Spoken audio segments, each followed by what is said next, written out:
জন্য বিশেষভাবে গার্মেন্টস শ্রমিকদের জন্য রেশনিং ব্যবস্থা প্রচলন করতে হবে। কারণ এই রেশনিং ব্যবস্থা না থাকার কারণে এখন শ্রমিকরা যে বেতন পায়, যে মজুরি পায়, এইটা দিয়ে আর দেখা যায় 15 দিনও সংসার চলে না। কারণ দ্রব্যমূল্য দফায় দফায় বৃদ্ধির কারণে এমন অবস্থা তৈরি হয়েছে যে শ্রমিকের বেতন যদি এখন দ্বিগুণ করে তারপরে শ্রমিকের সংসার চলবে না। এই কারণে বেতন বৃদ্ধি চেয়ে বড় বেশি হয়ে গেছে এখন রেশনিং ব্যবস্থা প্রচলন করা। রেশনিং ব্যবস্থা চালু থাকলে তাহলে দফায় দফায় যারা সিন্ডিকেট ব্যবসায়ী তারা দ্রব্যমূল্য বৃদ্ধি করলেও আমাদের শ্রমিকদের কোনো ক্ষতি হয় না।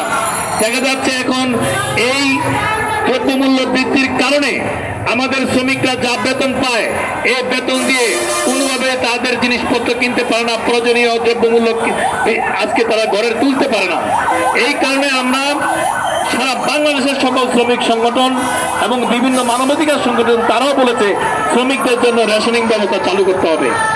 আরেকটি বিষয় হচ্ছে যে বাংলাদেশে কৃষি খাত আছে, শিল্প খাত আছে, যুব খাত আছে এবং শিল্প খাত আছে, কিন্তু দেখা যাচ্ছে শ্রমিকদের যারা জিডিপিতে সবচেয়ে বেশি অবদান রাখে সেই শ্রমিকদের জন্য কোনো খাতই নাই। এতদিন এইটা আমাদের শ্রমিকদেরকে যেভাবে হোক না জানিয়ে ভুলিয়ে বালিয়ে এখন রেখে দিচ্ছে। এখন কিন্তু সেই দিন নয়, মিডিয়ার যুগ।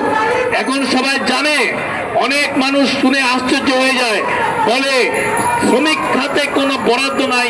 এটা তো নতুন শুনলাম। গতকাল আমাদের একজন বিশিষ্ট সাংবাদিক বলল, ভাই আমি সাংবাদিকতা করি, আমি নিজেই জানি না শ্রমিক খাতে এখানে কোনো বরাদ্দ নাই। যার কারণে আমাদের দাবি অত্যন্ত যুক্তিসঙ্গত, ন্যায়সঙ্গত।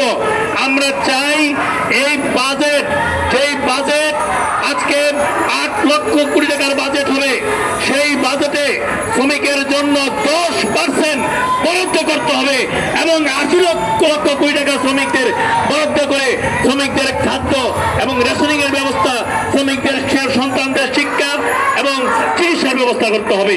আমাদের এই পদযাত্রা কিছুক্ষণের মধ্যে শুরু হবে।